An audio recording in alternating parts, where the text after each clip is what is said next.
The chemistry of this atmosphere is unlike that of any other.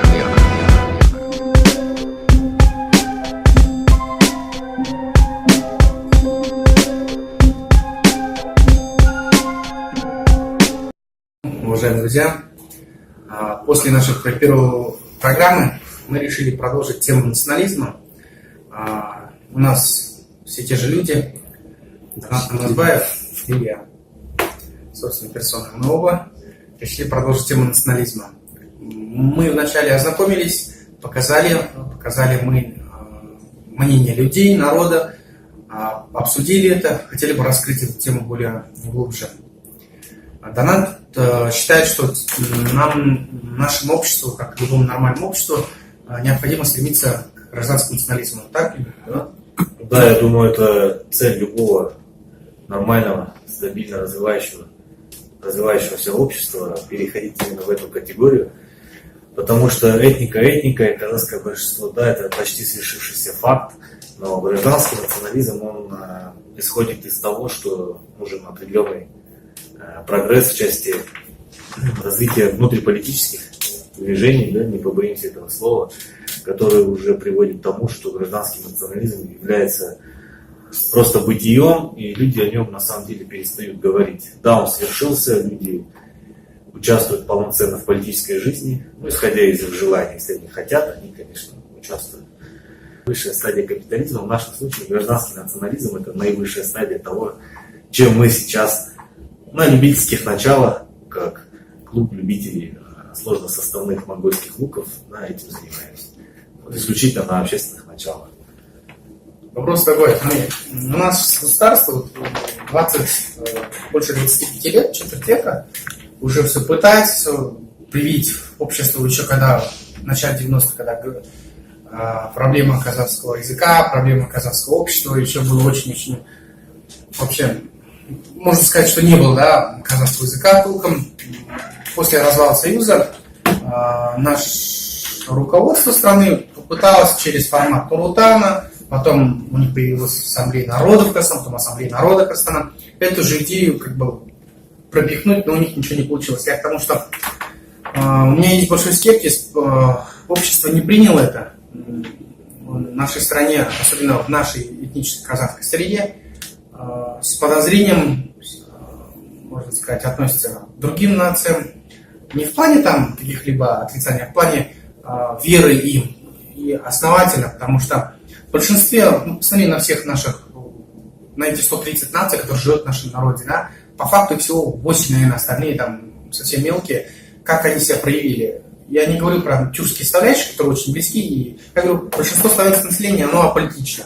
Мы здесь живем, это не наше государство, мы не сильно стремимся, не сильно лезем, нас это не сильно касается, и казахи к этому привыкли, а теперь мы будем, как националисты, просить их, или как ты это видишь, чтобы другие нации вовлекались в политическую ситуацию, причем арену таким образом, не как другие нации, а как составляющая общего народа. Правильно ты понимаешь?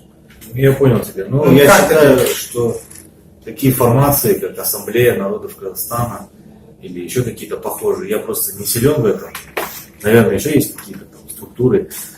Это все сводится больше к политике разделяя власти, на самом деле. И сложился такой негласный общественный договор. То есть лояльность взамен на стабильность.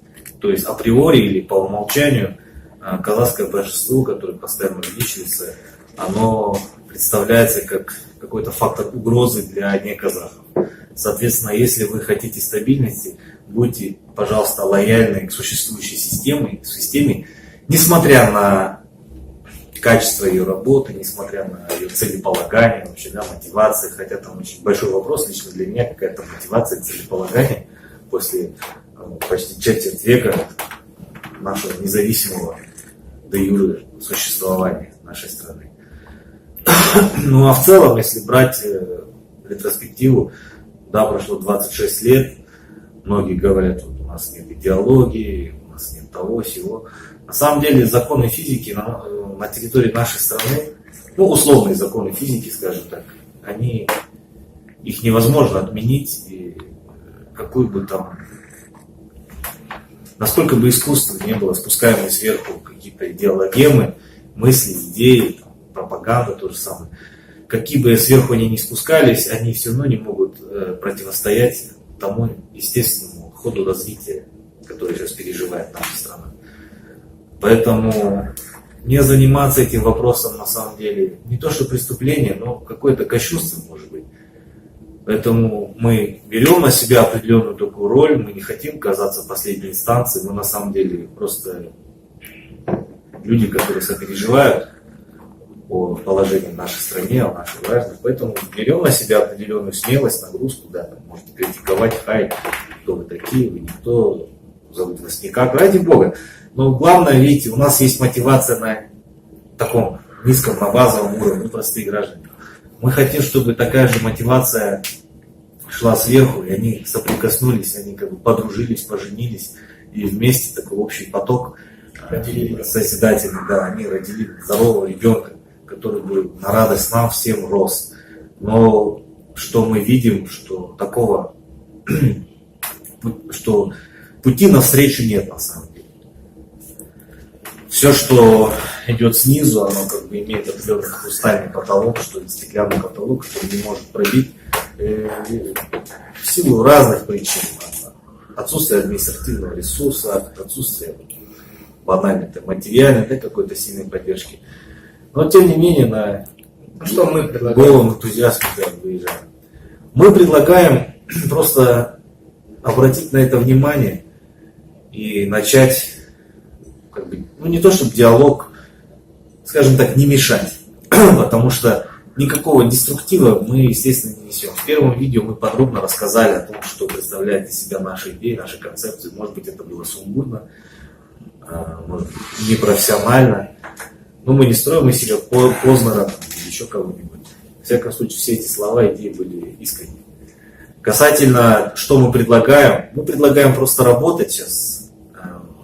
Лично для нас это больше связано с элементом просвещения. Ну, мы, конечно, не будем идти в народники, да, как раньше в дореволюционной России, отращивать бороды, уходить там на село, хотя почему бы и нет в перспективе. Но на данный момент мы занимаемся определенным просвещением, общаемся с людьми, мы не хотим радикализма, мы не сторонники революции, потому что мы знаем из истории, что на самом деле это все очень и очень, мягко говоря, сложно. Поэтому, ну, как-то так. Мне кажется, даже не вопрос, а предположение, мое видение сейчас в нашей стране, в принципе, ситуация такая естественно сложилась. Те, кто хотел, уже уехал, те, кто хочет, уезжает, а те, кто остались, они остаются, и они, естественно, как-то входят в казахский народ, причем временно в нашей стране, я имею в виду на стране, это нельзя назвать ассимилятивными процессами, мы не за грубую казахизацию. Оно идет естественно, потому что большинство всегда требует своего. Сейчас не редкость увидеть представителей других этносов, говорящих на казахском. И мне кажется, вот в скором времени данный процесс даст такой результат, что будет такой народ. И это без участия каких-либо властей, то есть это не заслуга нашего руководства, это не заслуга какой-либо партии, как часто любят говорить, это заслуга самого народа. Ментально наш народ многое пережил и многое сделал выводы. Сейчас потихонечку мы придем к тому, что будет один общий народ, как в этническом, так и самое главное, ментально-формальном таком сознании, и он будет за Казахстан. Теперь такой вот вопрос у меня.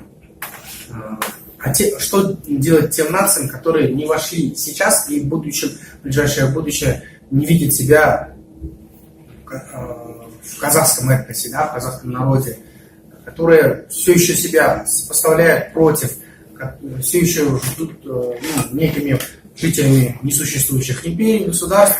Что делать этим людям, которые живут сейчас в Казахстане, но они не видят себя в ней? Вот такой вот острый вопрос. Ну, что им делать, если им прям так совсем не нравится, что они кушать не могут? В принципе, земной шар большой, есть куда податься, у нас границы открытые, очень много мире стран, где, наверное, более комфортные условия жилья, деятельности, работы, ради бога. На самом деле, если отбросить, какие-то определенную прослойку людей, которые ждут, что кто-то придет, порядок наведет, такой большой брат очередной, я хочу сказать, что да, те, кто мог и хотел уехать, они уехали. Это их выбор. Я вообще никого не осуждаю в этой части. Даже если это уезжают этнические казахи, ради бога. Ах, жопы, как говорится. С другой стороны, те, кто сознательно здесь остается, все абсолютно, и казахи, и не казахи, я думаю, что происходит некая, не то что ломка, а принятие того факта, что Казахстан — это реальность. То есть вспомните, например, межвоенный период, то есть между Первой и Второй мировой, когда после революции от Российской империи откололись государства Балтии, откололась Польша, Финляндия, они смогли создать свои национальные государства. Очень короткое время существовали независимые правительства Закавказья, да, Туркестана того же. Но через какое-то время они все вернулись в лоно бывшей империи. Кто-то очень быстро, вроде нас, кто-то немножко потрепыхался, как Закавказье, а кто-то аж через 20 лет. Это страны Балтии, это современная республика Молдова.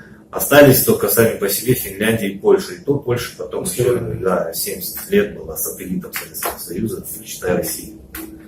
Вот поэтому все, кто остался, они воспринимают страну как реальность. То есть прошло уже 26 лет. Разумеется, уже никаких вещей, как грубая аннексия, уже просто не пройдет этот номер. Мир уже не двуполярный, он не поделен между двумя явными фаворитами. Да, при всей гегемонии США, тем не менее, такие номера уже не прокатывают. Особенно мы видели на примере Украины. Там была, конечно, осуществилась такая некрасивая, нехорошая ситуация. Аннексия, попытка оторвать другие территории. Но в случае Казахстана лично я не вижу таких проблем.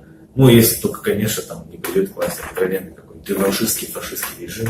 Фашизм, заезженное слово. Реваншистский какой-нибудь режим, который будет направлять все силы вместо внутреннего созидания на внешнюю экспансию, которая в итоге им ничего не даст. Сейчас в Российской Федерации, по-моему, как раз таки. Как раз таки к этому идет. Посмотрим. Вполне возможно, произойдет операция «Удар табакеркой», как мы знаем из истории Павла I. Поэтому, еще раз повторюсь, Казахстан — это реальность, в первую очередь для нас. Мы призываем, чтобы все люди принимали эту страну как реально свершившийся факт, у которой большое бесконечное будущее, а не условно маленькие. Что касается, как жить тем, кто остался, любит он или не любит, неважно. В первую очередь, на самом деле, если очень сильно обобщать, от неказахов требуется только одно, так же, как и для других людей, которые меняют место жительства, это лояльность. Лояльность, которая выражается уважением закона, в первую очередь, традиций, языка, что немаловажно, каких-то мотивов здесь строить свое светлое будущее. И, соответственно, возникает вопрос, хорошо, окей, лояльность, люди едут в Канаду, из Африки, из Азии, из Индии, с Латинской Америки, из бывшего совка. И они едут и учат английский язык, принимают законы и так далее, но вы же не Канада. Я абсолютно с этим согласен. Как раз это самая большая нагрузка, которая ложится на казахов. Раз страна названа Казахстан, соответственно, мы, как большинство, должны нести ответственность за эту страну. И лояльность, по большому счету, ее надо заслужить. Чтобы люди остались здесь, созидать, прирастать капиталом, инвестировать, расти детей и так далее, чтобы наши спортсмены дальше продолжали поднимать флаги на всевозможных соревнованиях. Без допинга. Чтобы это было.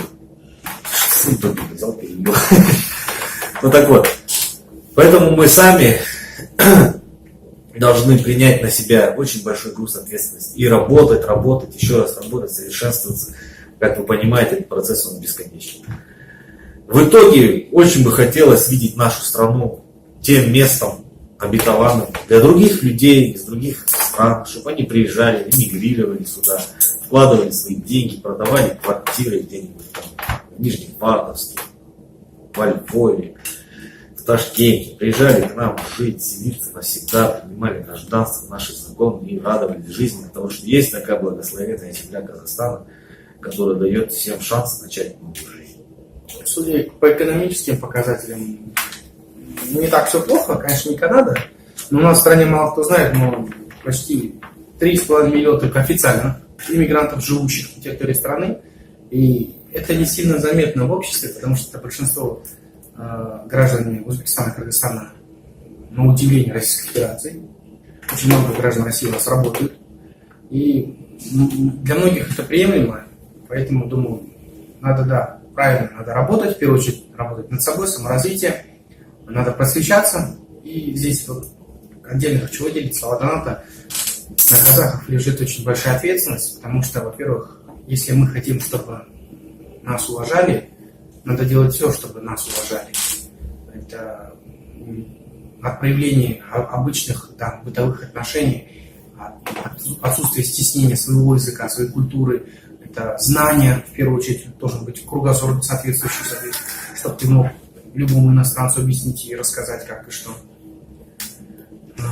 Ну, за четверть века, ясно, да, у нас появилось новое поколение, которое уже осознало, как он говорит, для них это уже реальность, что Казахстан уже независимая страна. Многие уже пошли, я имею в виду не казахи, и те казахи, которые не знали казахского языка, пошли в казахские садики, в казахские школы, у них есть видение свое. Ну, стоит согласиться, есть еще целое поколение, которые живут у нас, которые, ну, старше 25, можно сказать, да, для которых независимость это нечто такое, к которому они не привыкли, и, скорее всего, благодаря их заслугам в 90-х много что упустили, которые не понимали, что делать с только что получившейся независимой страной и этими всеми процессами, потому что по факту это все эти вещи, о которых мы говорим, это надо было делать еще в 90-х, правильно же? Да, согласен. Ну, как тебе сказать, эти люди, ну, которым, наверное, сейчас от 30 до 40, может быть, от 35 до 45, они вышли из той среды, когда было принято и закономерно исполнять чужую волю, и ты вот, наверное, заметил, я часто упоминаю о таком синдроме, как под кем-то лежать. Ну, это может... Нет, это не стокгольмский синдром, это немного нехорошим словом обзывал. Ну, здесь я не буду это слово. Но вы поняли, о чем я говорю. Синдром под кем лечь. Под КНР, к примеру, или РФ. Соответственно, у нас нет даже на официальном уровне, ну, максимально упрощая, можно то же самое отметить, что вот это лавирование, бесконечно лавировали, да не вылавировали, в конце концов приведет к тому, что, ну, вы черти что из боку память.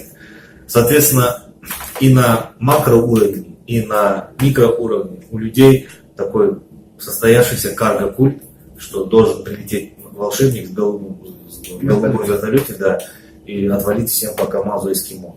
На самом деле никто никому не должен в этом глобальном мире, и все это зарабатывается собственным трудом, который в итоге уже окружающий мир уважает. Как говорится, чтобы заслужить уважение, нужна уважительная причина.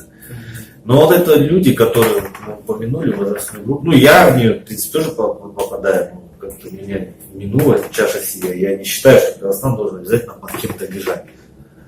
Просто нормальное, здоровое, двустороннее сотрудничество, наполненное прагматизмом, чутка, да, патриотизмом, ну, без зашкаливающих каких-то эмоциональных вещей, потому что взрослые игры, там эмоции, в принципе, неуместны.